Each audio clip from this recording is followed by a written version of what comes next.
Preparing to stream.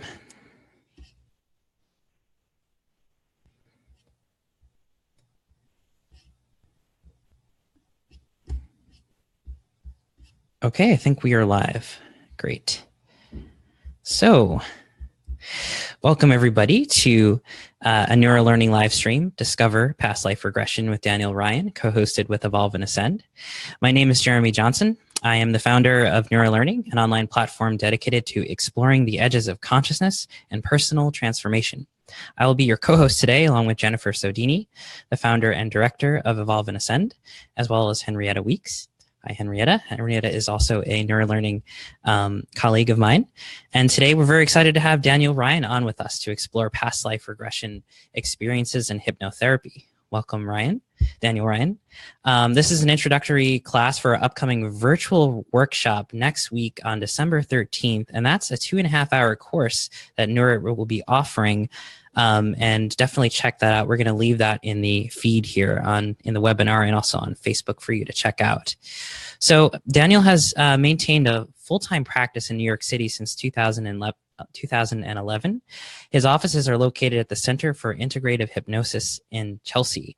He enjoys offering hypnotherapy, meditation, and guided experiences to individuals and groups all over the world. He received his undergraduate degree from Emerson College, where his research focused on literature, philosophy, and sociology. That sounds very interesting. We're going to talk about that later, Daniel. In 2011, after receiving his board certifications, hypnotherapy and regression therapy, he co-founded the Center for Integrative Healing in Chatham, New Jersey. Daniel studied and taught the practices of Vedic philosophy and meditation at the School of Practical Philosophy in New York City from 2007 to 2014.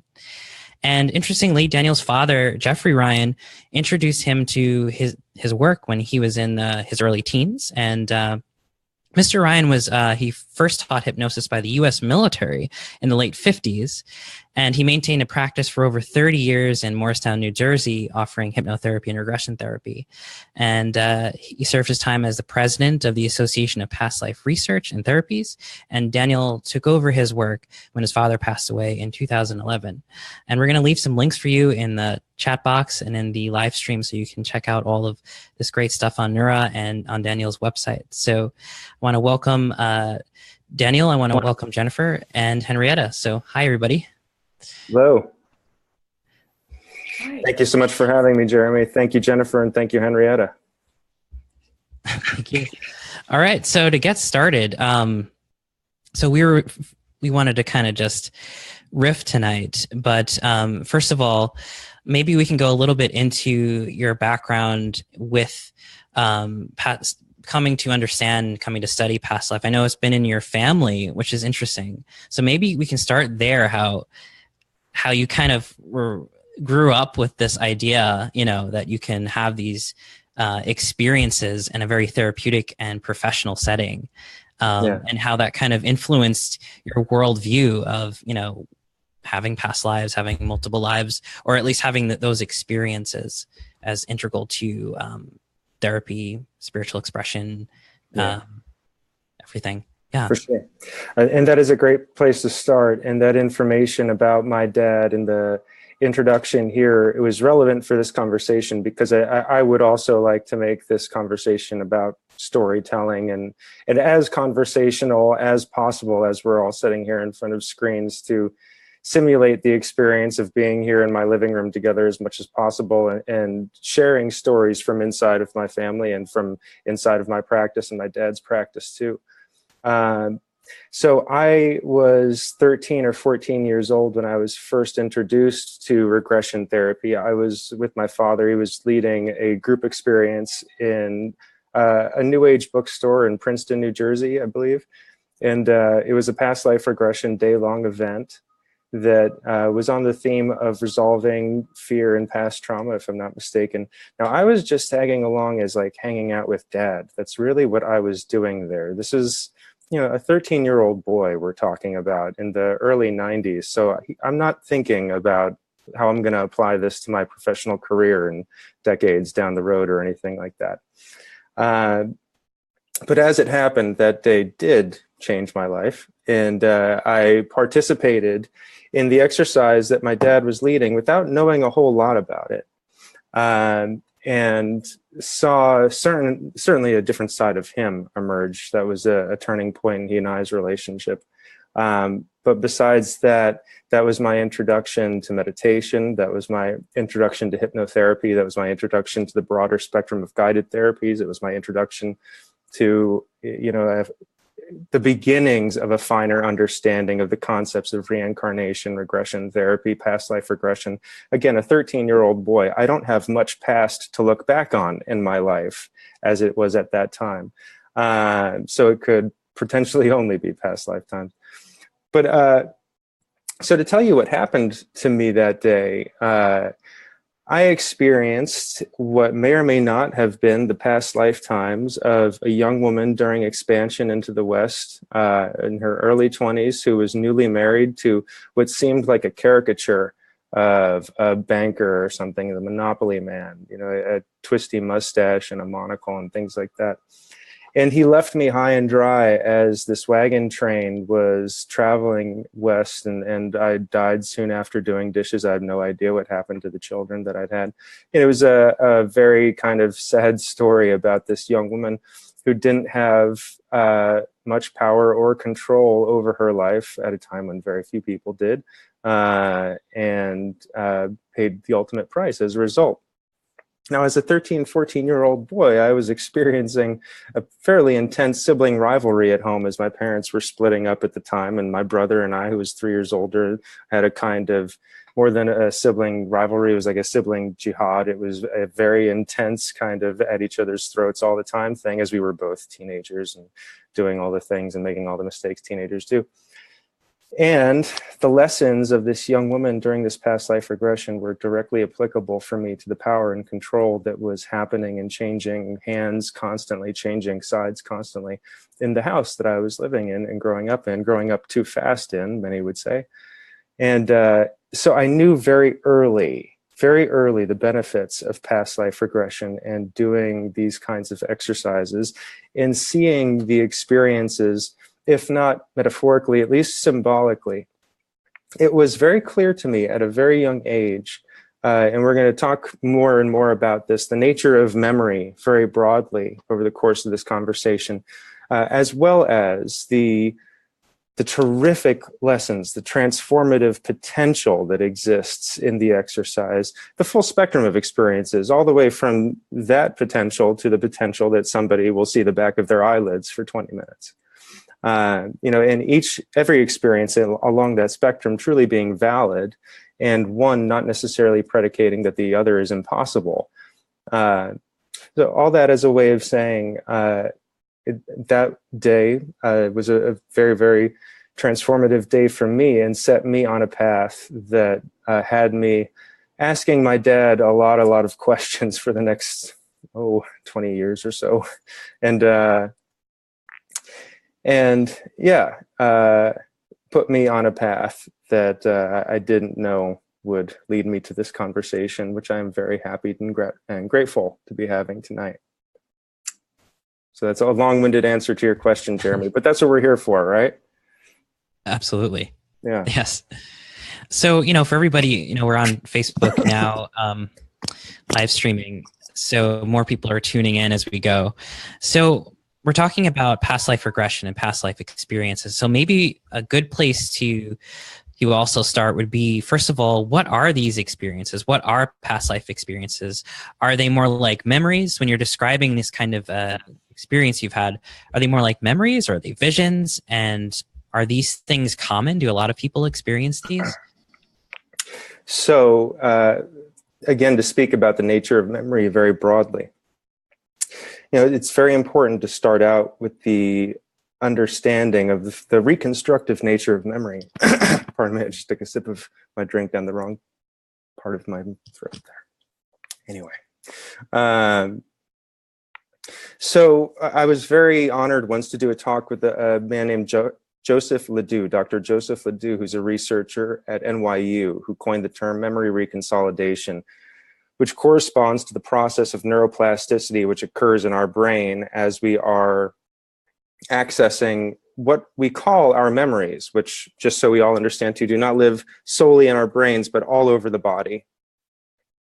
And memory reconsolidation is really this process of curation and what's the word, restructuring that takes place as we are remembering our memories. The idea of taking photographs of photographs is a common one to kind of symbolize that process. And that's rather accurate to what's happening neurologically when we remember our memories.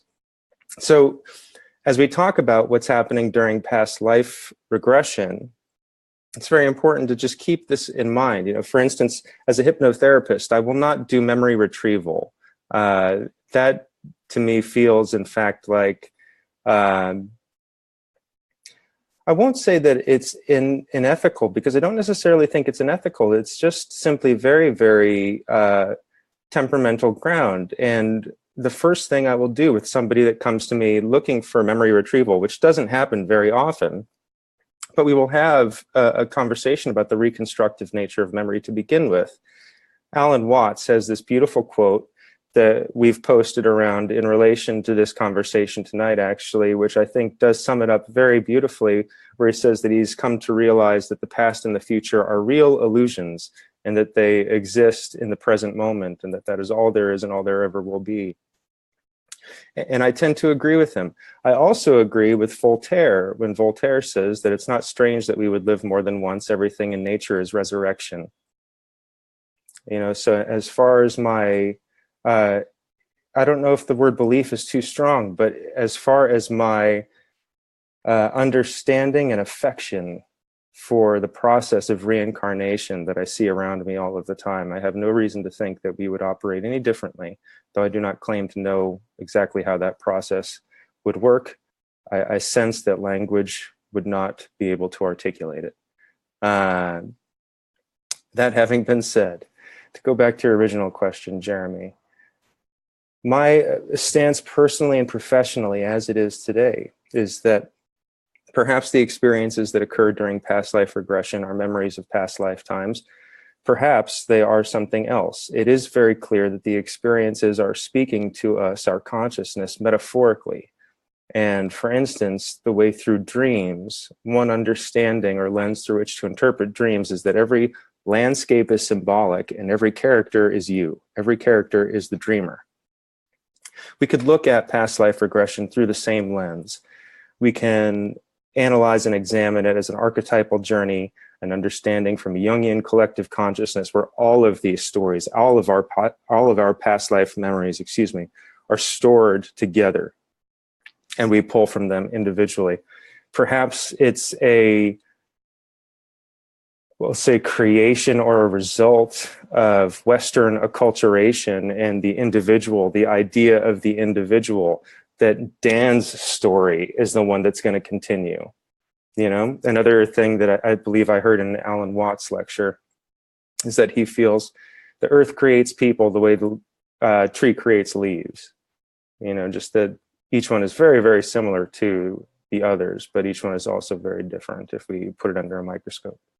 And in that same way, I think, you know, the leaf might want to think it's about that one leaf, but it could be about the larger tree. So, you know, I think that all of these are possibilities with past life regression. And more than anything, I think we want to have the largest possibility space to work within. I know from my practice that it becomes more powerful when we allow for all of these different possibilities to exist simultaneously, as opposed to being beholden to one idea of reincarnation, or to, you know, for fear of having or not having blind spots, forget that these other possibilities exist, but instead to do the exercise purely, which I offer as creative play most often as I'm working with groups and when I'm working with groups, and to see what the value is. At multiple times during the exercise, I will always ask the people I work with, what's the lesson here? What are we here to learn? Why are we seeing this today? How does this connect to you in your life right now? More than anything else, I would like for the experience to be useful. So yeah, what's happening during the experience? It's a wonderful, wonderful question, you know, a real fundamental question. I also like to work with hypnotherapy and meditation, and have offered a number of times an event, which I think we may do, I hope to do with Nura and with this team called Meditation, Hypnosis, and Past Life Regression, where we look at the three together because on the surface there, it appears that each of these things are using the same basic instrumentation: listening, breath, language, guidance, gentle guidance, if that. So what are the differences? What are the similarities? How do we know? When, etc.? Yeah. Yeah, it's very interesting because as you're mentioning, when it comes to meditation, I've been getting back into my own practice, and I have been noticing that there is an element of sort of trance to it, sort of self-hypnosis, in which you're allowing your mind to settle into a deeper and deeper state of concentration, and from that deeper state of concentration, a shift can take place. And I know this is something that a lot of contemplative practices use in various disciplines, not just in meditation, but also, of course, in things like drumming or any kind of trance practice or music. We've just had Alexandra Tanu speaking about sound meditation as a kind of practice in which to sort of induce these visionary or insightful states of consciousness. So, yeah, it's interesting that they all really do connect with each other, hypnosis, meditation, and perhaps we can move into a little bit of what your practice when you're working with somebody looks like. So basically, if somebody would come to you and say, I would like to do, past life regression, what are the practices? What are the techniques that you use particularly? Which ones have you found to be the most helpful? Maybe you can go into the three. Yeah, of course. So yeah, to kind of break down the anatomy of a session, so to speak, just so everybody understands, my sessions are 75 minutes long, and there are different ways that each practitioner will operate. Some practitioners will have shorter sessions, some have longer. When I first started out, I would have sessions that would go on for hours. And as I've practiced, I've kind of whittled down. So currently, when my sessions are going, as they generally do, I'll begin with about 20 to 30 minutes of conversation where we will, if it's a first session, be getting to know each other. If it's a follow-up, we're continuing the conversation where we left off. Now, during that 20 to 30 minutes, there is so much happening. This is the inside baseball now. There's so much happening that I don't want the person that I'm sitting with to know about. Not because there's a trick happening. I do everything in my practice. Hypnosis is associated with far too many tricks. There's no trick occurring, and I want to make that very clear. There's a great deal of active listening, and inside of that active listening is a great deal of training, which a lot of hypnosis and particularly NLP trainings will focus in, which is sensory acuity. Listen to the person's body language, listening to their words very, very literally. Saying, for instance, I just don't feel this thing the way I want to. Then they're saying it needs to be a somatic. It needs to be a kinesthetic, whatever resource they're asking for. If something feels like a really big deal, most of us will usually be saying that very literally, like it's a weight on our shoulders, or when we imagine it in our minds, it's very close up and big and overwhelming. These are the unconscious representations of it that will occur. So during the first half of the session, whether it's past life regression or present-based hypnotherapy that we're doing, there is this other level of listening that's happening, and then some very specific and pointed questions that I'll ask over the course of the session. Now, once we switch gears, what I like to say and how I like to do it is I like to make it very clear that the intellectual portion of the session has concluded and that we are doing something very different from that point forward. To allow this kind of different space for randomness and absurdity to be embraced and for something unexpected to occur. And during past life regression itself, to use a minimum of technical terminology, it will begin with a progressive relaxation. The induction itself is a 5 to 10 minute progressive relaxation that I'll sometimes incorporate fancy things if necessary, but I honestly like the old ways the best, where it's just gentle guidance, again, kind of based in meditation. I don't use much fancy visualization until we get to the regression itself, where then the client is providing that. I really want to make myself, I want Dan to be as invisible through the process as possible and to take myself out of it as much as possible, to provide the context for the person to enter and leave the experience comfortable and safe, and in between to achieve our goals as directly as possible. So again, the practical portion itself beginning with a progressive relaxation of 5 to 10 minutes, after which point there will usually begin some visualization around a gateway, a portal, a door, a staircase, any number one of those tried and true symbolic thresholds through which we pass through that says consciously and unconsciously, I'm going from one place now to another. And this can be many different shapes and forms. The ones I most often will use will be a beautiful door, not just a door, but a beautiful door. With a group once, I did not use the description of beautiful, and one of the attendees imagined her door to her bedroom in high school, which was not a happy door, nor was it a happy room. Ever since then, I have made it a beautiful door. And it's these very subtle distinctions that, again, you learn are very, very important when working with groups and when working with people, that you want to not only be able to listen for, but provide when the time is right. So after that visualization, then begins the past life regression itself. Now, depending on what people are interested in or looking for, we may focus on one lifetime, or we may focus on a number of different ones. There are advantages to both.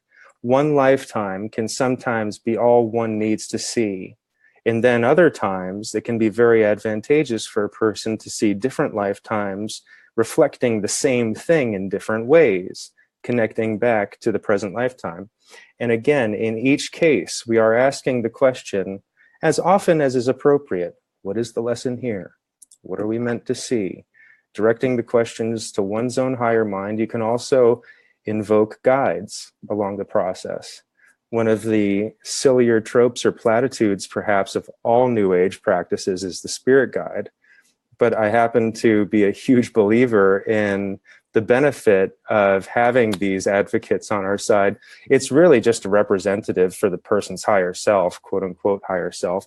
It's kind of a representative for their own common sense in a way. You know, we give it these kind of fancy contexts, but in the content of the message that's delivered, most of the time, the feeling of which is more important than the words, there is a sense of this wisdom, which, you know, isn't always available to us. So when set up and delivered correctly, experiences with guides can be really beautiful. I have a story from my own life that I would be happy to share at any time. So I will usually, over the course of a session, have a person experience at least 3 scenes from the same or different lifetimes. And then at the end, there will be a kind of conclusion that encapsulates and resolves any loose ends. Again, I'm watching my client's body language to make sure that the breathing is deep and natural, the body language is symmetrical and comfortable, the facial expression is relaxed, it's open. I don't want to see tension. If anything feels unresolved, I will ask them what we need to do, and we will continue until whatever needs to be done is done. Then the trance itself will be closed. There will be another 5 to 10 minutes of observations, any concluding thoughts, questions, and then depending, again, if it's one session or an ongoing process that we're engaged in, we'll set up a next session or do what we need to do. And that's the anatomy of a session there, start to finish. I have a question. Please, Jennifer.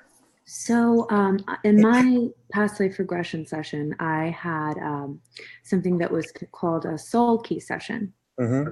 And, you know, I was walked through a past life, but I was also shown how that life died. So is there just as much of a lesson in the life as there is in the death? Yeah, beautiful question. The answer is yes, in short. The death scene offers tremendous opportunities for therapy to occur. You can ask all variety of questions. What was carried into the present lifetime from that lifetime that was unresolved? What was resolved in that lifetime that you no longer have to do in this lifetime? What kind of things did you carry into your present that are your skills, your talents, your successes, your joys? We can ask and discover all variety of things, seeing that lifetime, that experience in its completion. And then, of course, the thing that can happen either consciously or unconsciously when experiencing the death scene, which is perhaps one of the most wonderful results that can happen from any process of therapy or that we go through in life, is having more comfort around the subject of death. Full stop. You know, just experiencing the passage through the moment of death to the other side, to a sense of peace and safety and resolution. Again, that just has tremendous impact, you know, resolving one's subconscious or unconscious fears around dying, which, again, you know, we live in a culture that doesn't like to think or talk about that. And the death positive movement, as wonderful as it is, doesn't get much steam. So I think that's a real benefit in past life regression too, that's right there on the surface, and most certainly available in exploration of death scenes. Thank you. Yeah, thank you. Great question. Great answer. I haven't personally had my own experiences, but I've had work with my partner, my wife, about certain things, intuitions, inklings about perhaps another life. And I could definitely attest to the death being important too, and in the sense that according to sort of the narrative of this, I was adopted. So I was biologically born in Mexico, but adopted into a nice family on Long Island in New York. And what's interesting is there's this kind of karmic story. If we're working with the narrative, the story intuitively feels right, that my mom was kind of searching for me after my death. And this is sort of like a way to kind of have me back through the adoption, which in itself, apparently, a series of synchronicities or even unfortunate events led to being able to have me in her life. So it's a kind of interesting thing, how it works like that. But yeah, just speaking to that sort of death inquiry in terms of, you know, what's finished and what's not finished in that life, and how does that play out in this life, and how can somebody kind of fulfill those things that weren't finished, or perhaps to kind of finally let them go. So yeah, this, not so much a question as kind of a riffing on what was said. Well, I'll tell you another thing that's really essential as we talk about this subject of life and death, and I really think it's important to at least wonder if the Buddhists didn't solve this centuries ago, you know, again, that the past and the future are real illusions that exist in our minds, and that the present is all there is and all there ever will be, and that birth, death, and rebirth are the same moment. You know, and that, again, these themes that are so present in past life regression, the unconscious promise of the exercise itself is a kind of rebirth in our lives right now, which I think all of us want. I know I do.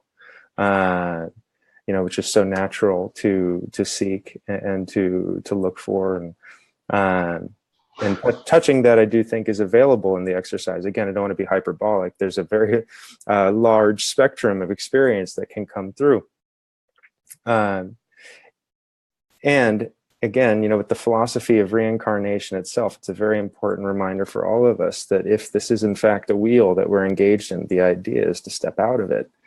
The idea is to actually do something different, and to complete our revolutions, and to stop throwing logs on the fire, as opposed to relive the past and project it into the future. You know, and to kind of see that for the wheel that it is, which again is another thing that past life regression is very good for. So if I can tell another story. Please do. Yeah.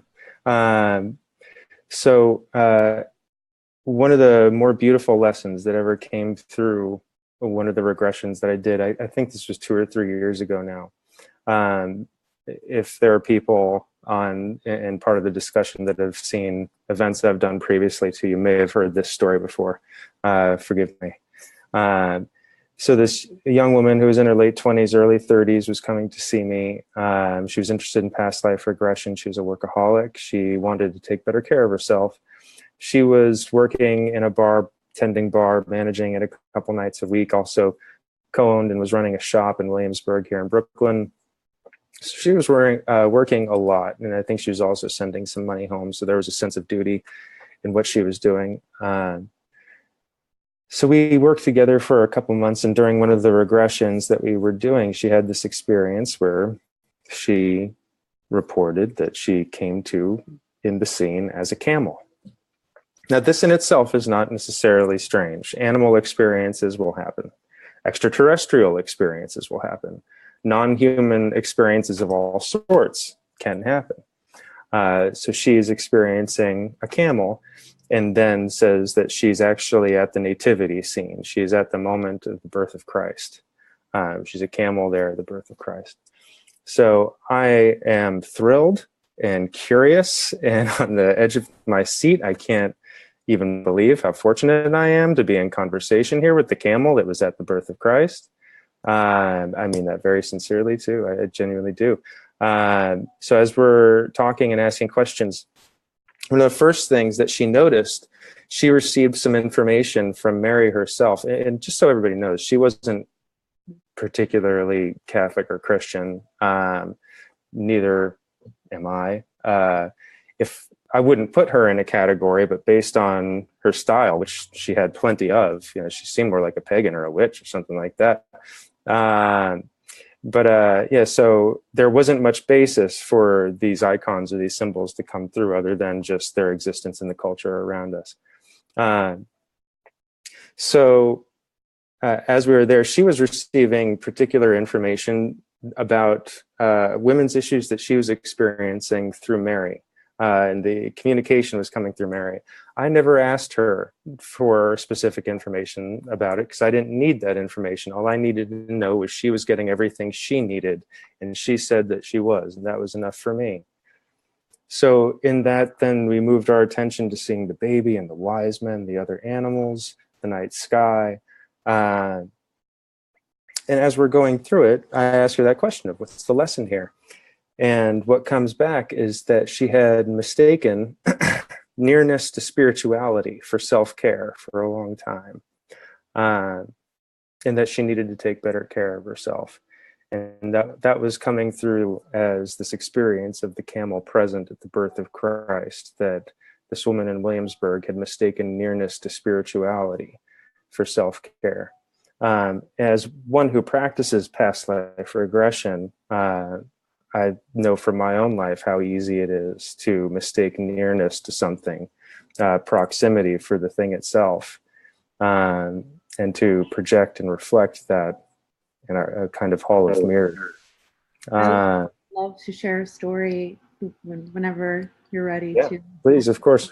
I'm just about done, Jennifer. It was really just that I felt that was a very powerful lesson, and one that I like to tell very often in conversation about past life regression, because it's the whole exercise is so multi-layered in symbols, just staying in touch and grounded with the real thing.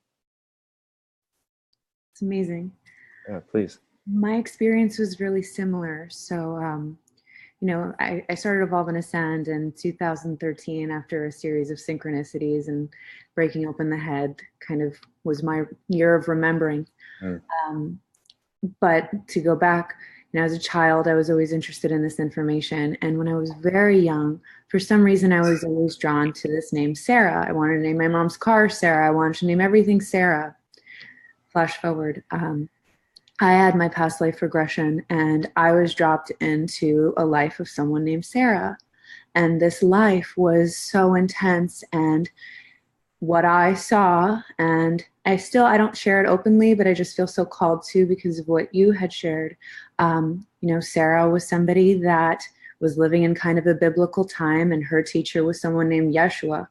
And her lesson through him was this idea of what we've been speaking of how life is this ongoing process. All layers are happening at once. There's just so much more to it. And, I guess could be connected to the theory of like omnism or cosmic consciousness, but this is back biblical time.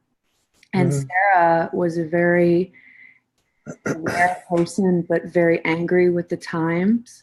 And, it was a very emotional experience. And, I felt this anger of this person that felt an understanding of what spirituality meant, but then this discord from the world that she was living in. And it was so powerful because I felt that in my life as well, where it's like there is this understanding of spirituality and how to make yourself a better person, but what does that mean for the world at large? But it was just very weird because I had this similar thing where I grew up with a grandmother that despised the Catholic religion, told us that if we went to Catholic school that she'd disown us. I had no relationship to Jesus. And after this past life experience, looking up Yeshua and Sarah, it took me down this whole rabbit hole of the Essenes and the Cathars. And it's like, wow. So, I don't necessarily think I'm the reincarnation of Sarah, but the concept, I think, is that we can learn something from every life. And maybe, there's something to that where we're not necessarily a reincarnation of that thing, but that thing presents itself to show you the significance of your life now. Well said. Can I just dive in? Please, Henrietta, yeah.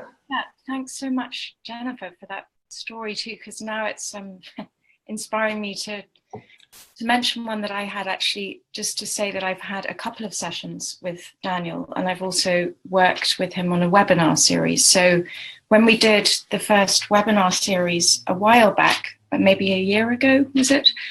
Dan led a sort of a group virtual regression session, which I have to admit to being, a little skeptical about because of the virtual forum and because I'd never done past life regression.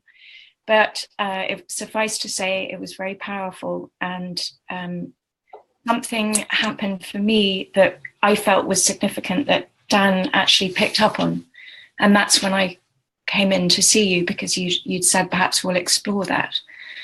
So in leading back to what Jennifer was just talking about with her character, Sarah, and the significance of it, what happened for me was that I was this, I saw myself as an outcast in a village in maybe the 15th century with cobbled streets. I was wearing clogs or shoes like that. And I was an outcast from the villagers, and I felt like I was mad. And this is something that I'd sort of was able to explore with Dan, and then in a future session, kind of now understanding the significance of that for me. And we talked a lot about the role of the sort of the mad person, or when one feels mad, and perhaps you can speak to us about that a little bit, as you had about the death symbology kind of.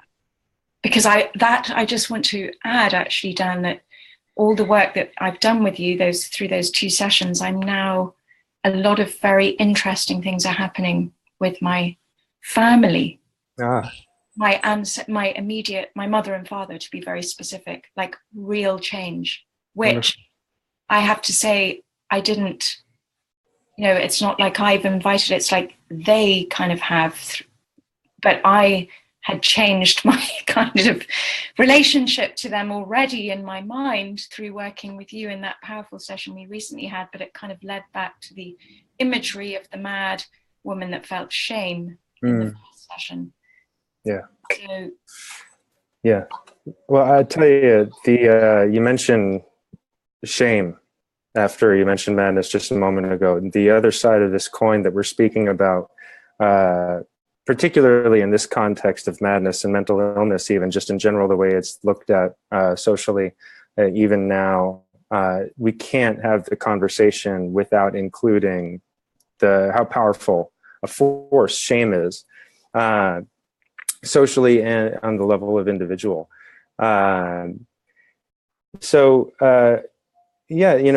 Again, as I'd mentioned before with my sessions, I like to be very clear about when the intellectual portion is over. And I very much believe, particularly in embracing trance, hypnosis, and hypnotherapy as a healing modality, to speak very generally about it. I think we need to embrace the possibility, and I do embrace the possibility, that inside of that non-intellectual space is the potential for great healing, and exists all kinds of possibilities outside of the logical construction of our problems or the impossibility of solutions. So, all this as a way of saying it, and Henrietta, I'm not particularly scared of madness. I don't think you or anybody in this panel, perhaps anybody on the call at all, would be or is.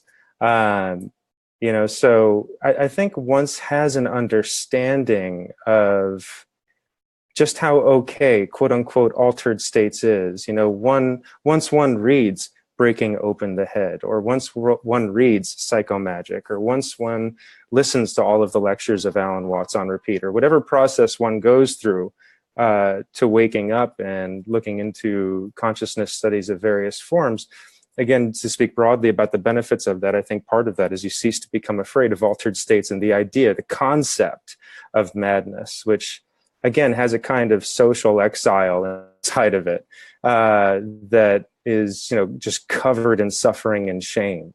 In sessions, when I'm working one-on-one with people, I will refer to shame as the insidious fucker, as I will on this call as well, because it's such a powerful force in our lives, and because it is so insidious, and because it operates beneath the surface so often, because it is shame itself, we are often naturally uncomfortable with it. We are ashamed of our shame and get feelings about our feelings and don't know where it begins or it ends. And it becomes this horrible knot that needs to be unraveled or untangled or something. So I've just seen, again, on a personal level, as well as in my private practice, what a force shame can be. And so, yeah, as we speak about the benefits of going mad, most certainly, again, perhaps the last note on that would just be that, having a safe way to do that, the rituals and ceremonies and the intentionality behind something is so important. So, to be able to go mad in a structured way, what would that look like? Maybe we do it. Maybe we do it all the time. Yeah, I wanted to just follow up with, after we'd worked with that sort of powerful experience that was really kind of almost felt like it was haunting me when we were doing that. Then I remember we went through a series of sort of reimagining how that woman could be and would be. So it was sort of, it was something, because it was actually experienced in this kind of trance with strong visions. I realize, just talking to you now, that I've managed to be able to sort of do that in my waking life.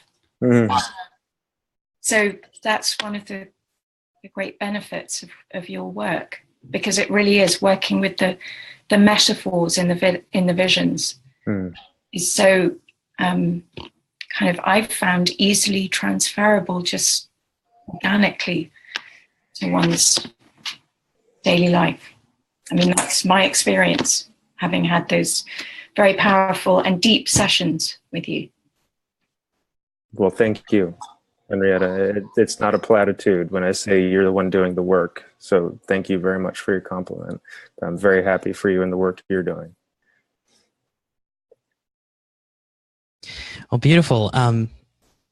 Daniel, maybe we can go a little bit into what we're going to be doing next week. Absolutely. I see some questions in the chat too. If we want to address any of those, by all means. Yeah, great. Why don't we pick up one of those first then? Because I know Kyle had a great question before we go into next week's class. Sounds good. So I'll read it out loud. Kyle says, what is your experience regarding quantum entanglement / the idea that we reincarnate with groups of souls we have been close or even intimate with in past lives? Have you found anyone in your own life who you believe you have connected with deeply in a past life? Or have you worked with any clients having this experience? And finally, would you say that there is a stronger potential for two people closely connected over many lifetimes to connect and work through the past life energies affecting their lifetime now? It's a great question. Yeah, fantastic. I love this question too, because it really is about what it's all about, which is, let's talk about all of this in terms of our relationships to each other. So again, just zooming out as far as we possibly can is all of humanity, not one big soul cluster. All of us interdependent upon one another, somehow entangled in this web and this one planet here together, this tiny little speck in space. So, and now zooming in from that, there are layers, I think, of the ideas and layers of usefulness to the ideas. There are ideas of things like soulmates or soul clusters that have a very kind of Hallmark cardish, kind of cliche energy about them. And then the deeper truths and exercises and practices around that within regression therapy and other forms of just past life regression that can be creative play, yes, have to do with these concepts of quantum entanglement, as you use that term. The idea that we reincarnate in groups, again, that idea, I think, is in and of itself very, very compelling. And yes, from my own lifetime, I've experienced past life regressions where I was an orphan in ancient Greece who was adopted by my father in this lifetime, who was not my father in that lifetime. My father, incidentally, in this lifetime is an orphan, was an orphan, I should say. So I was taken in by my dad, whose biological son in that lifetime was my brother, whom I had the rivalry that I mentioned before, in this lifetime, and we had the same kind of rivalry in that lifetime. A very similar situation played out in that I was my father, the teacher, the philosopher's apprentice, and that there was a contentious relationship with his biological son. And as a result, myself and the biological son did not get along because I got the attention he felt he deserved. And he just had a recipe for things to go wrong. So that's one. And then I've had different regressions that involved other friends and past relationships and girlfriends and things like that. So to answer the question about my own experience, the answer is yes. The messages within these experiences and how we apply the lessons of the experiences, again, are the thing that I would point to as really being of the most importance in how we take the experience and apply it to our lives. The quote unquote truth around the presence of these entanglements, past or future, we could and perhaps will be discussing for the rest of our lives. And that would be okay with me. I think it's a great topic to discuss. But I don't know that we're going to ever land anywhere that's going to satisfy us completely. So that having been said, to the extent that all of this is mingling together, yeah, I think we are, again, dependent upon one another. And I think that the past has a way of repeating itself within our relationships in the present. There's one quote by Joseph Campbell that I wanted to mention before, as we were talking a little bit about religion as well, that he says that every religion is true insofar as the metaphor is true. So how could we not understand the story of Christ's resurrection if we do not want to be resurrected in our own lives every day? How could we not understand Arjuna's plight on the battlefield if we are not torn between family and duty? How can we not understand the Buddha's quest for enlightenment if we do not seek in our own lives this kind of enlightenment and ascension? So every religion being true insofar as the metaphor is true, I feel the same about past life regression, that every past life regression is true insofar as the metaphors are true. And that is equally true of how it applies to our relationships. So the metaphors for myself as the orphan taken in by the philosopher teacher who didn't get along with his biological son, or any other, journey that I've had with past life regression that's reflected on my relationships. It's all just come down to how I've been able to take that experience and make good with it within that relationship. And I'm hoping in this lifetime I don't have to repeat anything that I've already done in the next. So I'd like to do something new next time. Fantastic answer. Thank you. Thank you. Thank you for your question, Kyle. Yeah, we have another one from Chelsea on Facebook. Kind of similar. Chelsea's saying they had a past life regression back to being an Egyptian slave. They wanted to ask if it is correct by saying you often have the same soul partner in each life until you finally learn your lesson. And I feel like what you're saying and how you answered Kyle's question also addresses that. It does, to an extent. There is a question of intensity. Relationships that feel super intense in our present lifetime, we may experience past life regressions, and it's like, oh, I've been with this person forever. We've been pushing up this, boulder up a hill for the last 20,000 centuries or whatever. There absolutely, I notice a proportion between the intensity of the feelings and the intensity of the narrative around the relationships. So, this idea, again, it's a beautiful question. It's a beautiful question of what do we need to learn from this relationship? One thing I would say, and again, I'd be happy to share stories. We've all got horror stories, and this would be one of mine. But, when we're making the same mistake over and over again, the answer is probably in the opposite direction. I know that's kind of vague in general as suggestion or advice to even give. The thing about it, and one thing I commonly see in myself, as I've seen in my practice with other people, is people going deeper into the quote unquote problem in order to solve the problem. Like there's this intuitive pull into the thing to go deeper into it, to discover the root of it. I've felt that way about relationships. Like I just needed to get my hands into it that much deeper to solve this thing or something like that. After so much time, I had to face the fact that if what I was doing was not working, then I needed to do something else. So anyway, pardon that tangent. No, not at all. Daniel, have you ever read the book, The Years of Rice and Salt by Kim Stanley Robinson? I have not. Okay. I would recommend it. I just posted it in the chat box.